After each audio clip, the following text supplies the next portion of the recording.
Hey guys, Joe and Kay here. And this is our first podcast. Welcome. You guys are the first people to hear it. You guys, you ladies, you peeps are the first to hear our official podcast. So I'm Kay, and this is Joe. Yeah, I think we made that clear. But we just want to tell you a little bit about ourselves. I I work in the mental health field. We don't want to get too much into details. We really don't want people to know who we are for numerous reasons. And I have a 15-year-old stepdaughter, and then I have an 8-year-old daughter and a 1-year-old daughter. You're really busy. I'm a little tired, I to bet. be honest. Yeah. And you work? So that's awesome. I work full time. Yeah. It is. But I work 3 days a week.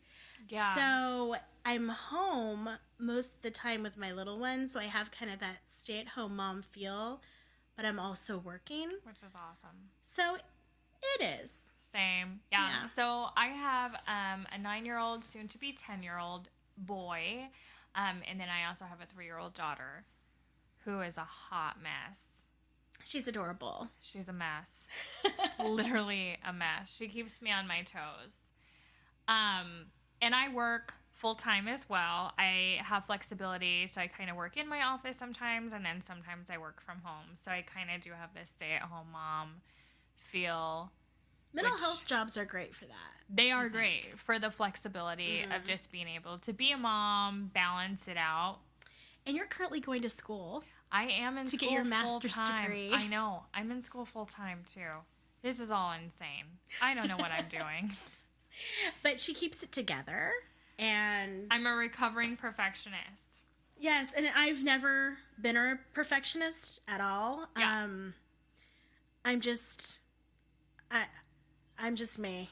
I think that's what's good about doing our podcast is to be with other, have other women audience to talk about, just real life parenting stuff that they don't really talk to women about in birthing class. You don't get to read it on like parenting websites Or magazines. Yeah. Or you talk to like other moms who are like so perfect, and then you walk away from the conversation feeling like you totally are messing everything up in your life, including your children. Yes. Yeah, it's great. I talk to those moms, and then and I just kind of, after about 10 minutes, I'm like, okay, we're done here. Yeah, I think I told you about that party I went to where the one mom is like, no thanks on the cake. Oh. No, I don't want any cake. Did I tell you about that? Well, okay, honey. Yeah. And I said, actually, when I got my piece, I was like, can I have a bigger piece? Yeah. What is this? Love cake. Love I do. Cake.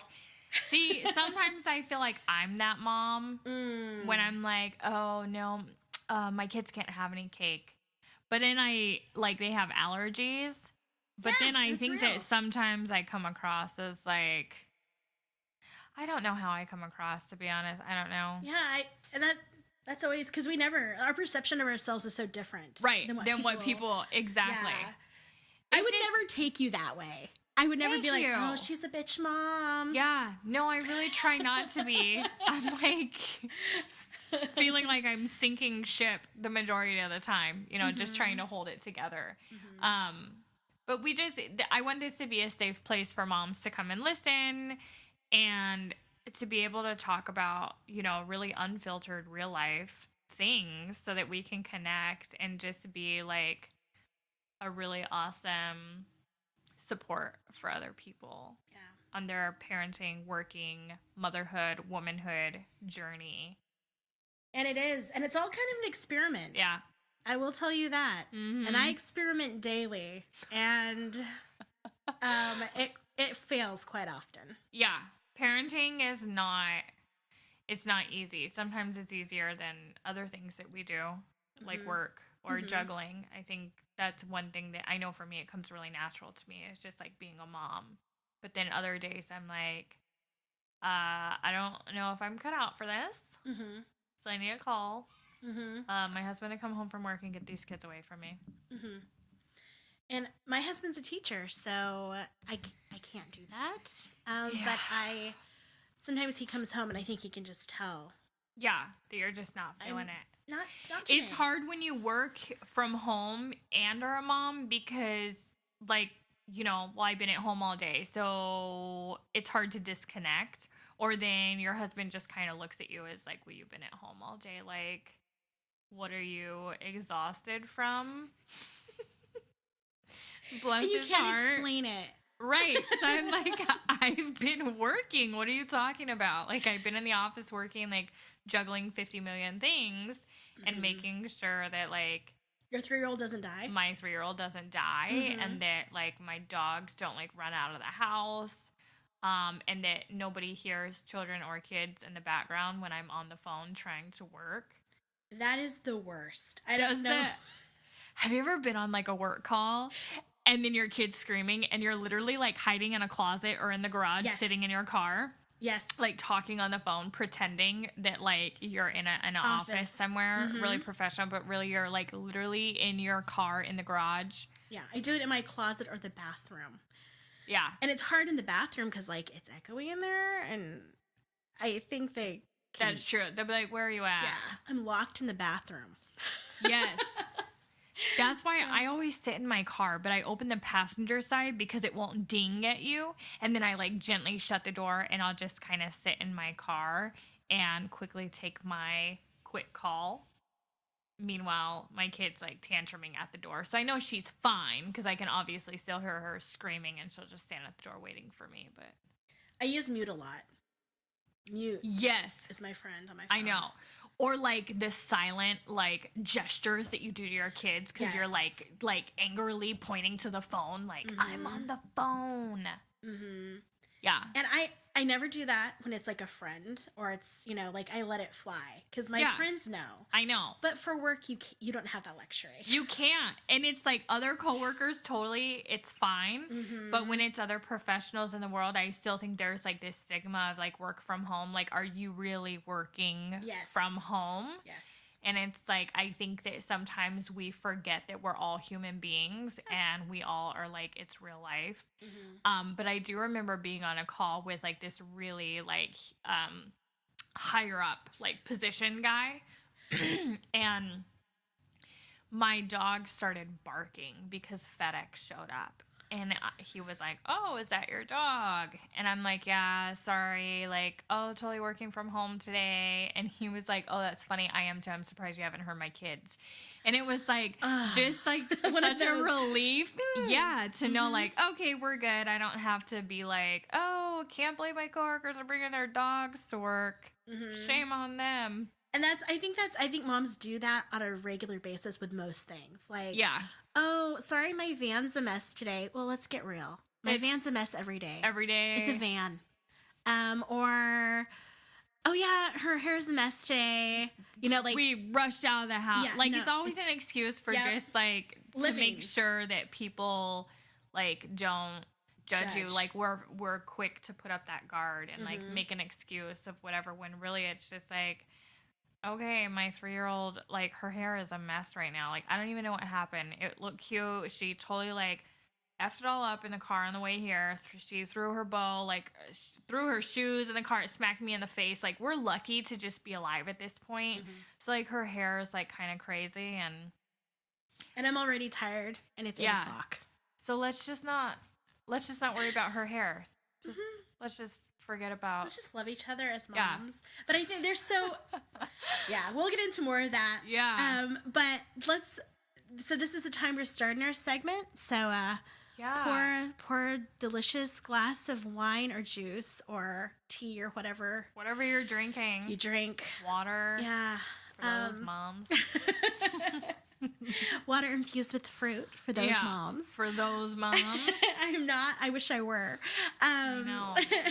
That sounds delicious. It really does. We're doing our parenting fail of the week. So, Kay, how about you go first? Okay. My parenting fail this week, well, it kind of happened last week. My son has a concert coming up for a band concert. And they got these notes that he needed to like order the t-shirt. And I totally forgot to put the money in his backpack. And he was like, Mom, I don't have my money. She said that we really need to get it paid. And I'm like, no, I totally put it in your backpack. So when he was sleeping, I put it in the pocket of his backpack. And then on the way to school the next day, he was like, Mom, what about the money? I'm like, I told you. Oh my gosh. It was in your backpack, honey. Just open the pocket. And he's like, oh, shoot, I didn't even look there. I'm like, you should probably put it in your instrument. So that way when you get to band class, it'll be in your instrument. And then I cringed a little because I'm like, you're such a liar. Like, literally, can't you just be like, I'm messing all this up. And that's the perfectionist part of you. Yeah. Where I would tell my daughter, oh, I forgot all about that. Yeah. Here's the money. And then she comes back at me the next week with, I hope you remember to do this because you can't remember anything. The worst. Yeah. And so I don't know which is worse. I know. You know? I know. So that was my fail. I totally lied. I totally covered my own ass. But the shirt got paid for. And we're good. Counts. And we're totally good. He's going to blend in with his... Yeah, it's going to be totally fine. We weren't late. It's good. We're fine. Okay. So, and this brings up something, well, it makes me think of my parenting fail, which I hope other moms out there, shoot us an email if you have anything similar to what we have or any comments you want to make, or give us your own mother parenting fails, dad fails. But keep it under the CPS radar because we are mandatory reporters. Mandated reporters. So just so you know. But so mine's a little complicated. It all started like a year ago. My daughter had this play day every Thursday with actually one of her old teachers. Like her first grade teacher told me that she loved my daughter and that if she could choose any friend for her daughter who's in the same grade, it would be my daughter. And so that right there, it was at a parent-teacher conference. And my daughter's not the best in school. She does. And so this was like the one thing I was clinging to. Like, this is beautiful. Yeah. So my daughter started this play day with her after school so the teacher could get the work done. Mm-hmm. And her daughter would have a companion. Yeah. And she chose my daughter, and it was awesome. Well, at one of these things last year, this little girl told my daughter, I don't really want to do this play day anymore with you. Aww, and sad. My daughter's heart was broken. Mm-hmm. And she came home and she said, Mom, she said this to me. And I said, let's forgive and move forward. Mm-hmm. And if she continues saying these things to you, we'll figure something out. Yeah. Well, this year I decided to host the play day. Mm-hmm. So I'd go at this point, my daughter goes to a different school. Mm-hmm. So I go pick up both of her children because now she has another child in school. So I go pick up my daughter. We'd have a play day and take them to dance. Mm-hmm.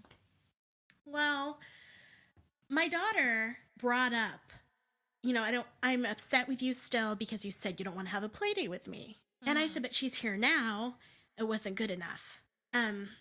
So right now it's January, and this continued. And it got to the point where my daughter was she would say things like, well, you look like a boy. I don't really want to play with you. Can't play with my toys. And I would just sit there like in horror. And I'd say, actually, those are my toys. I'm letting you use them. Yeah. And they can play with it. Yes, they can play with it. That's fine. And I would tell the mom about it. I wasn't quiet about it. Yeah. I'd say, my daughter was not being so nice today. Mm-hmm. And I'd have her apologize, but it was not. She was. Anyway. Yeah. So, last week I got a text message from this mom after dance. Mm-hmm. And she said, I'm sorry I'm texting you. I should call you, but this is hard to say. And my daughters no longer want to have play day with your daughter. Aww. I know. And so I said, I'm really sorry. I don't blame them. It got to the point where Mm. my daughter was actually being pretty abusive, and I Yeah. wouldn't have put up with that. And I didn't know what to do. And I think I said that numerous times in my text reply to her. Yeah. I didn't know what to do. Yeah. And it's so hard too, because being I have a master's degree in counseling. Like I feel like I should have known Right. what to do, but I was so optimistic, like that things would be better, that it would just get better, and my daughter and their, they'd all play, it would be beautiful. Yeah. But it didn't go that way, and it's a fail because I should have ended it sooner than I did. I should have said, like, in October, hey, this isn't working out. Yeah. Instead, I let it play out. And I told her, I said, thank you so much for telling me that and for listening to your children. Yeah. And I know this isn't easy. And she said, actually, it was my husband. So then I just imagine like this whole family like getting together to talk about your kid. And I didn't know. And at that point, I still didn't know what to do. So I talked to my daughter about it. And I was like, "You're grounded." Like, what do you do? And I said, because you got. I said I should have. I didn't know what to do. I told my own daughter I didn't know what to do. Yeah. And I said I should have stopped you. You weren't being nice, and I told you were becoming really rude. The person you don't like. Yeah. And it was worse. You actually did worse to these kids than what they did to you. Oh my gosh. So that's my fail. We don't really have like a lot of play dates. I don't know a lot of, well, we have like a couple of friends that my son, like his friends, but it's not really like a lot. He plays with like his cousins more than anything. And then my daughter's so little that it's like, what are you? Yeah.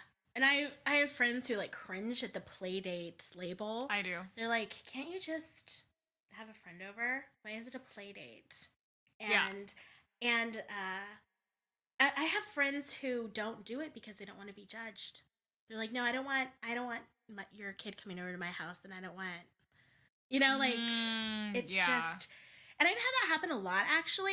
I live in an apartment. I'm the mom that will like I don't let my son go to anybody's house by himself. So like I'm the mom that will like hang out the whole time. And he's like, okay, Mom, this is getting like a little weird. But that's why I just make friends with whoever he's hanging out with, because then I get to know their families and it's not weird when I want to hang out the whole time. But then he's got kids in the neighborhood, but he can play outside, but like he's not allowed to go into anybody's house. Like they just have to stay outside where I can see them. We have that. I think it's from our line of work. I'm like the helicopter mom. I cannot tell you how many sexual abuse trainings I've been to. I know. And it was like, no. I trusted them. I let my child go over there for a sleepover. And then the next thing I know. That's so scary. That's literally how every single story starts off. Is it's usually they knew the perpetrator. And I have a hard time like filtering out all the trauma stories you hear from work. And then like just being real life with my kids. That's really difficult. And so we have rules. My children can't go over to anybody's house. Yeah. No. Unless I'm over with them. It's the same as you. Yeah. And then they can have kids over to our house, but like they can't go like in a room with a closed door. Right. Everything has to be. No, it has. They're in the living room the whole time. Yeah. And we do rarely have sleepovers. It's a very rare thing that we do that. The last time we had a sleepover, like I don't want a bunch of kids at my house anyhow. So we had a sleepover, and my son wanted all his cousins to come over, which was just going to be like way too many boys in the house. So the dad and my husband, my husband and his brother-in-law, just took all the boys into the backyard, and they all slept in tents. And then they all had breakfast outside on the patio. And like nobody ever came inside, and it was perfect. What's wrong with that? Nothing. Nothing Sorry, at I'm all. getting choked up. Just making all the kids sleep outside. No big deal. Fenced in yard. Those are like They were the best intense. memories. That The like kids had like the greatest time ever. awesome. And I'm like, But it's all just because you don't want them in your house. yeah, just because I didn't want that many kids in the house. I'm like, you guys are going to wake your sister up. Like, this is just out of control, and I don't want her to be crabby. So, boys' night, go camping. So they totally did. They camped out in the yard. Awesome. And they had fun. And then I didn't have to worry about any weird cleaning thing issues that I have going on. Yeah. And we'll talk about that in another one, because I think that's a good Our cleaning thing. issues. Well, like today, like I brought you water. Yeah. And I was like, I thought about opening the straw. And I was like, oh no. Don't Not touch it gonna with do the that. straw. I have so many weird cleaning things. Yeah, that's like a whole... I think we should talk about that and my lack thereof. Literally have a household manual that we keep in the kitchen. It's a binder, and everything's like laminated, like schedules, menus, like everything is in there. How to discipline. Like if I was to literally die, there's a manual in my kitchen that can let somebody know like how to keep running my household. That's beautiful. I think maybe I'll hire you to come write one of these for my household. But I'm scared what you come over and be like, oh, Joanna. We got a lot of work here to do.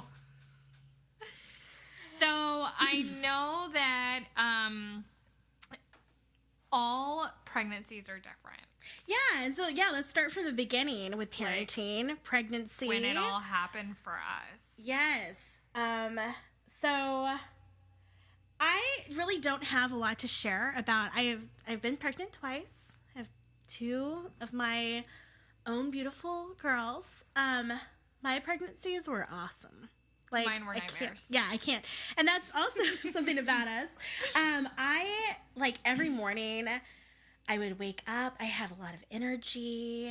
Like it was like I think like butterflies flew out of my vagina. I have no idea. I was just like, oh, why do I feel so? I feel better pregnant than I feel any other time. And I talked to a naturopath about it, and he did say that the placenta is actually like a new organ, and it can actually make some women feel like they're just and so it's like the other extreme. Never happened to me. I never had morning sickness. I did get tired sometimes, and there were certain foods that like the thought of made me queasy. Yeah. And for both of my pregnancies, with my first one, I had Taco Bell once, and I did throw that up. Really? Yeah. And it was like she did not, and it's funny because she will not eat fast food at all. It's Really? hilarious. She's like, Yeah. no, that's disgusting. That's disgusting. My mom gave her chicken nugget once, and she spit it out and said, that's not chicken. Perfect. I know. And I was like, I think You're like, right. that's right. It's not chicken. It's not. But it's what I eat when you go to bed at night. 'Cause it's so good. Just, I don't want you eating it. I'm totally guilty of true. like feeding my kids way better than I feed myself. Like I really tried to hold it together during the day. But my kids are both gluten allergy, egg allergy, like for real allergies. Like my son breaks out all over his face and he projectile vomits. And then my daughter gets like these horrible rashes and hives all over her body. So I really have to watch what they're eating. And it's limited to, you can't go to McDonald's with a gluten and egg allergy. Hello. No. But we put those kids to bed and I'm like, go get me some Little Caesars. Thank you for your honesty. Because I also have most of my, I shouldn't say shame meals. Yeah. I should just say like my best meals when the kids are Asleep. Yeah. Sometimes I eat Snickers and tell them that they're vitamins. Just because I don't want them to know what I'm eating and I don't want to share. I literally cannot stand sharing my food. Oh, neither can I. I can't. I don't know what I don't that even is. like sharing it with my husband. No, my husband's gotten. There's been issues in our home due to my about reaction. Sharing food. Yeah, he like stuck his spoon in my ice cream one time. That's disgusting. One time. Literally, I would throw the whole bowl of ice cream away. It's like goes back to that like cleaning thing. I cannot handle when people like put their utensils, or if he like takes a bite off of my spoon. but full mouths it, like puts his whole entire, nope, you can go Can't. put that away because I can't. And I don't use share that with my anymore. kids. I don't share like eating utensils with them. No. And I was actually told by the dentist it's really good because you can share your germs and you can give them cavities. You can give them cavities, like your own. Yes, you can. Your own saliva carries those types of. I don't even know what that is. Yeah, you can give your kids bacteria. Yep, you can transmit the bacteria into their mouth and give them cavities. The dentist told me that too. Yeah. So Ooh, I can't even imagine that. But my pregnancies are very different from yours. Yes. I suffered from hyperemesis gravidarum, which is like no cure. Nobody really knows like what it's caused from. There's all these different myths or whatever. And when I had my son, almost 10 years ago, it was not studied a lot. So I remember this old doctor that I saw, like literally old. She was so old. She was so rude to me and was like, it's just morning sickness. Meanwhile, I'm down like 22 pounds and she's telling me that it's just morning sickness. And I'm passing out. I'm having fainting spells. So they finally switched my doctor and I was admitted into the hospital. And I was about almost 5 months pregnant, diagnosed with hyperemesis with my son. So I had PICC line and on a whole bunch of different medications that they usually give to cancer patients. He was born a month early. I mean, everything was just a mess. Labors were perfect. They were super fast, super perfect, all natural, no medications. My daughter, she was a total surprise. Same with her, PICC line, tube feeding. I mean, you name it. It was awful. Like the worst pregnancy known to womankind. And any woman who has had hyperemesis can attest, like, it's truly hell on earth. Like, there's nothing joyous. I remember people would be like, oh my gosh, you're so cute when you're pregnant. Are you like so excited? And I'd be like, no. This is awful. I hate being pregnant.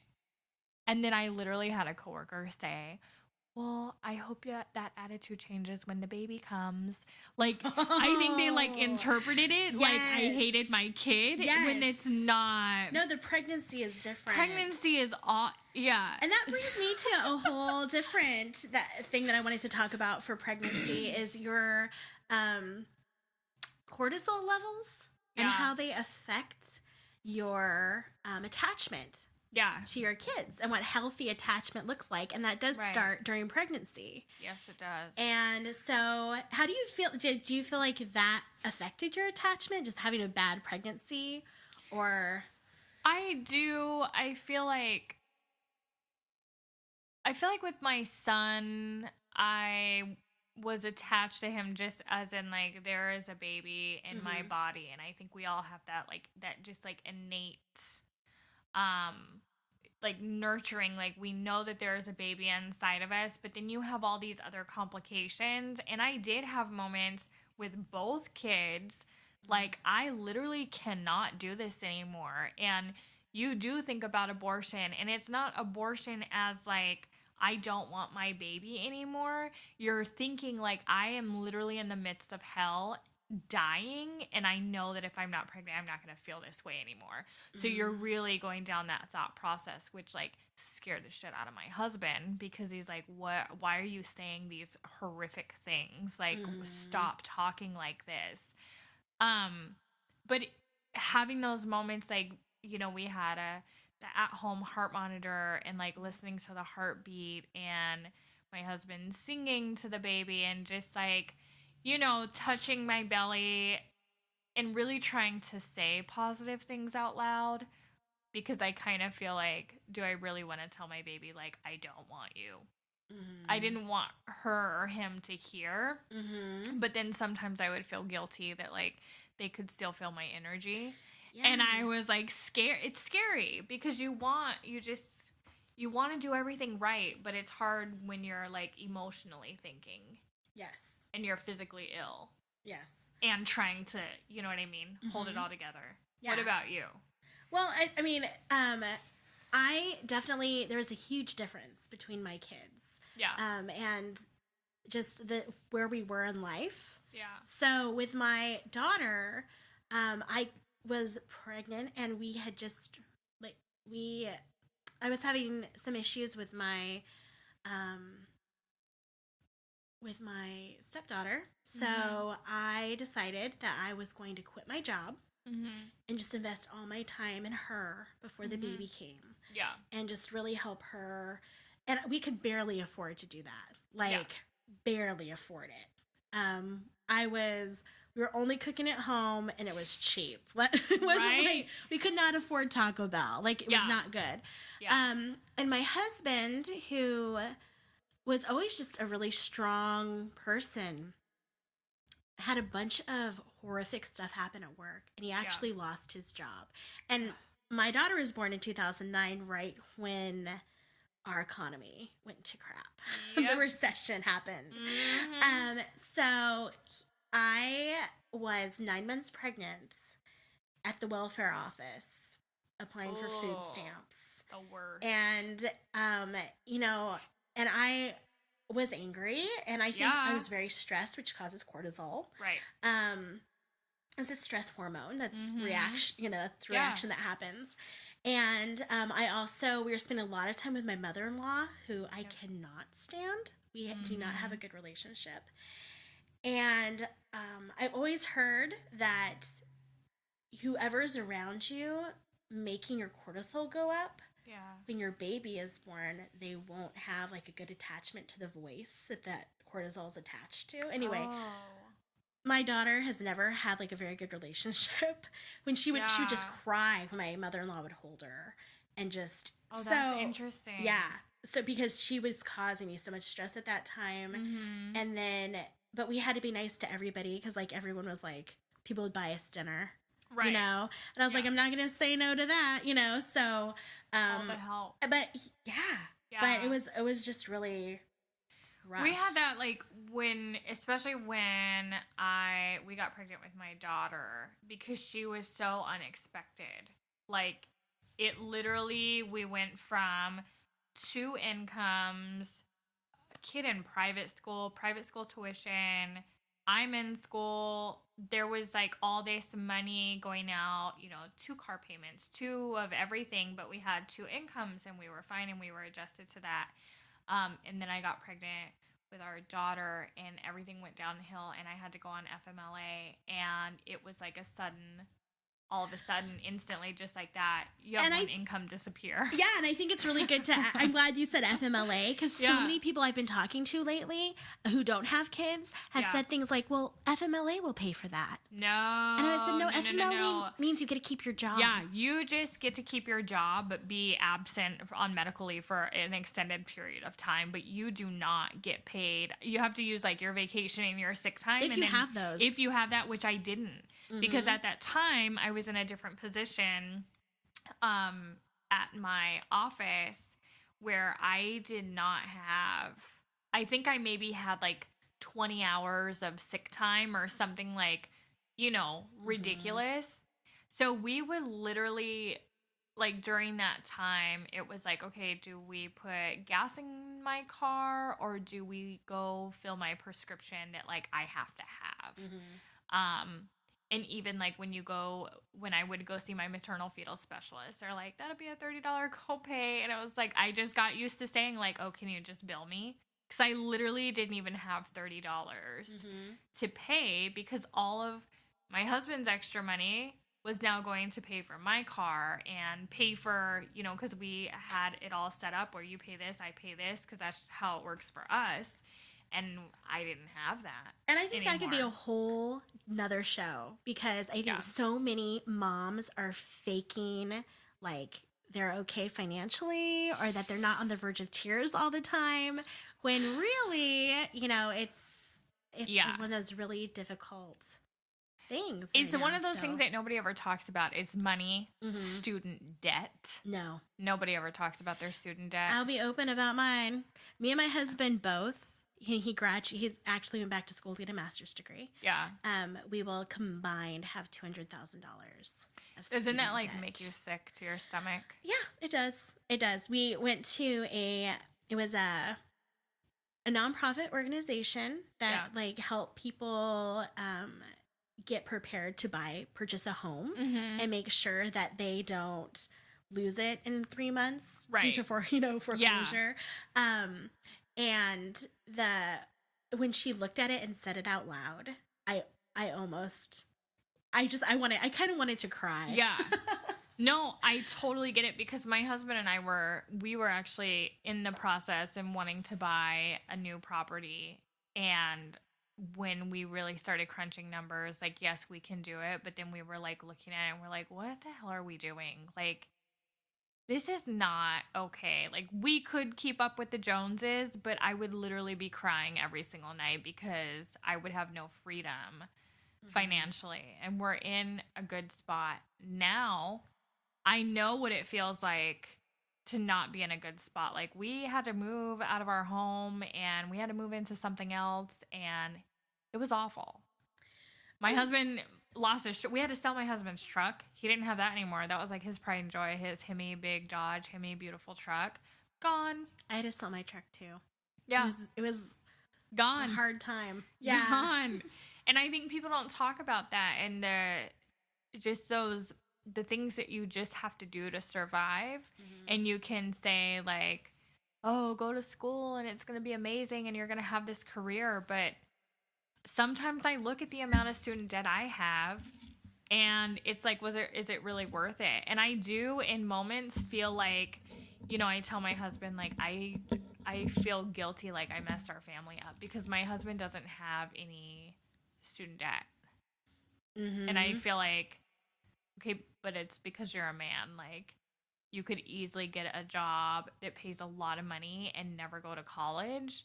But, like, as a woman, I feel that's just my personal thing. Like, I look at it and I feel like there's no way any job I would ever imagine having or being able to have, like, you have to have a college degree for that. Yeah, my younger brother and he was actually making a little more than I did. And I have a master's degree. He has never gone to college. I think he went to college for like a month once. Yeah. And he was a QA inspector at a plastic plant. I know. And he was making, quite and he get bonuses and things that I didn't get. That's what my husband gets. He gets like monthly bonuses. He gets all this great stuff, and he makes more than like most clinical supervisors I know. Yes. And he's never, not that he's, that's weird, like he's never been to school, but he never had to go to college. Yeah. He made it work, but he works his ass off and he's gone through a lot of trainings and all this stuff, but he's like, look at the bright side. I don't have any, but I do. But I do. So, and let's talk about one more thing I'd like to bring up is just our pick of the week, which can be like any product that as a mom makes your life. Oh my gosh. Mine will be, I'm a huge fan of dry shampoo. And I've tried like so many different dry shampoos, like ever. I've tried is it Herbal Essence? Okay, I tried that. I don't like it at all. I've tried Kenra, which is like a name brand expensive one. I've tried Redken. I've tried Not Your Mom's. That brand, Not Your Mom's hairspray, which I actually saw in a tutorial on YouTube. This girl I know, she makes these like really amazing tutorials. She owns her own beauty company. So she did this episode about like drugstore products that you can buy that like she would recommend for different, budgets or whatever. And I'm like, I'm totally going to try this dry shampoo. So I really loved it. But then I was at the store and I turned my cart and I knocked over this whole display of dry shampoos. And I was so embarrassed. But then I literally like wanted to act like, I meant to do it. I don't know what I was thinking. So I was just like, and I put one in my cart. And now I'm like absolutely in love with it. I don't know why I haven't been using this dry shampoo. I think it's called like Aragon or something. It's in like a light blue can. And it's supposed to be all natural. But it's amazing. And I have really dark hair, and some people get all weirded out about using dry shampoo because it looks like they have gray hair. So I totally recommend putting it in your hair before you go to sleep at night, and then it kind of absorbs all the oils while you're sleeping, and then when you wake up in the morning, that color has already dissolved and you have like fresh hair. Boom. Thank you. I Boom, need that girl. tip. Thank you. Boom. Because I'm breastfeeding right now. I'm just going to put that out you need there. dry shampoo. It does crazy stuff to my hormones. Yeah. And then I get up every morning and shower, and I really don't have time for it. And it gets to the point where my daughter's like, Mom, you have to shower.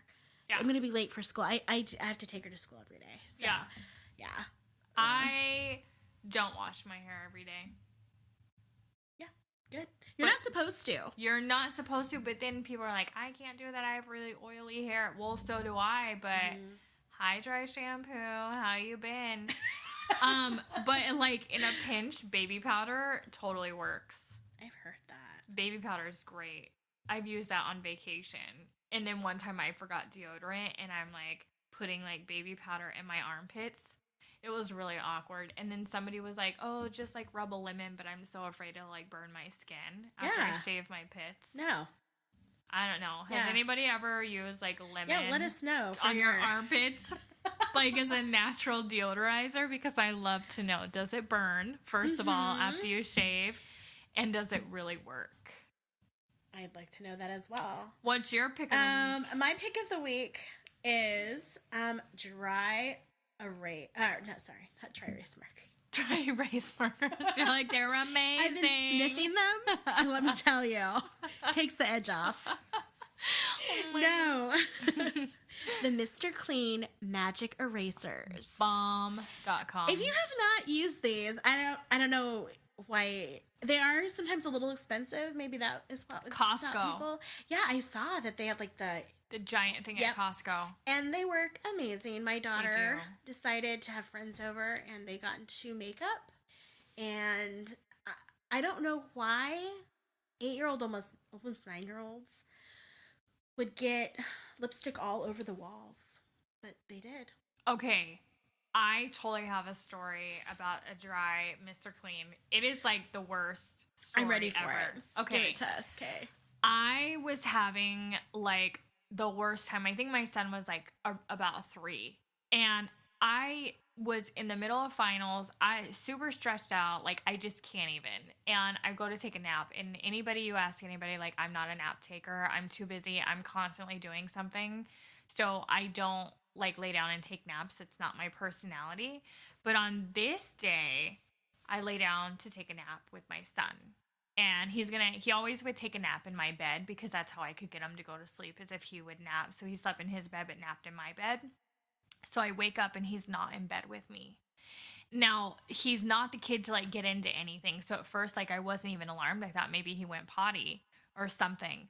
But I looked through my bedroom door. It was like cracked open and you can see like right into the bathroom. And it looked like he was putting like makeup on his face. And I like go to him, I get up and I'm like, what are you doing? And he dropped a red Sharpie. And I look around my house and he literally took this Sharpie and like was walking down the hall with it. And so there was like Sharpie on my white doors, white trim, the wall, everything. And then he colored all over his face. Like he had like, you know, native designs all over his face. Sharpie.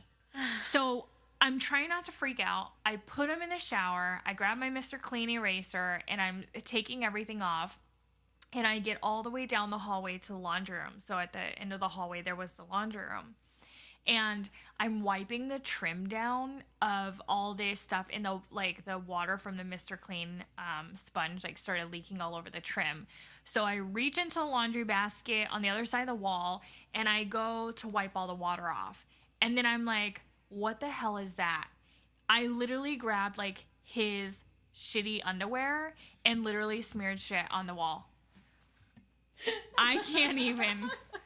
Like, now I have Mr. Clean. There's literally like poop smeared down my trim. And I just sat in the hallway crying. And meanwhile, my son's like, can I get out yet? Like, I'm done taking a bath. And you're like, no, you can never get like, out. no, you can literally never get out. Like, I'm like, I cannot handle this situation right now. Like, It was just one of those moments where, like, I can't even handle. But I will tell you, Mr. Clean cleaned it all right up. Go, Mr. Clean. And it even took it off his face. I don't know if you're supposed to. You're do not recommend. But, like, in the moment, I'm like, how am I supposed to get Sharpie off your face? So, maybe some lemon. Mom fail, maybe some lemon on his face. I don't know. But, it's like, but first, before we clean it off, let me take pictures of you. So I totally have, like, a photo proof of all the Sharpie that was all over, red Sharpie all over his face. That was, like, the worst thing that ever happened. When you were sleeping? Yes. Yeah. He never did anything like that. That was, like, the one thing. And boys are so much different than girls, and I think we've had those discussions, too. I don't have any boys. Different. He's, like, no drama. He's so smart and kind and caring and compassionate, and he's very black and white thinking. So sometimes he'll say things that, like, wow, that was kind of rude. But he doesn't think it's rude. It's just, like, very, like, well, it is what it is. Matter of fact. Yeah, he's very matter of fact. Mm-hmm. My daughter, she's a lot of drama. Yeah. And I think it's just because she's a girl. Like, we as women are drama, even though we want to say, like, no, we're not. Oh, no, we totally are. It's all drama. There's always, I think, a little, especially with you and I, I think there's a little extra. A little extra. I am extra. extra, read all about it. Totally extra in my house. All the time. But my husband's extra too. So there we go. Anyway, it's a lot of extra balance. And then we just, with this double extra, and then we had a little extra. She is just a little too much. But we'll get into that more later. And so that brings us to a close. This was brought to you by Lemons. Lemons. Rub them on your armpits, on your face. That's right. And a little shout out to a smidge of Midge. Oh, yeah. For doing our editing and helping us out. Yeah, major help on this. Absolutely. And next week, we'll talk more about actual childbirth and breastfeeding and all those things. OMG, we're gonna get real about that talk. And so if you have any comments or any questions, or maybe even trust us to give you a little advice, I'm not promising anything. We're might not be good advice. Yeah, send that to us on our email, which is. We will post a link for the email on our podcast so that you can have a link, and it should go straight to our email. You can email us with any questions you have, and any mom fails, parenting fails, and if they're good, like really super good ones that make us laugh out loud, we'll totally share it on air. Yeah. So thanks for hanging, guys. We'll be back soon. Yeah.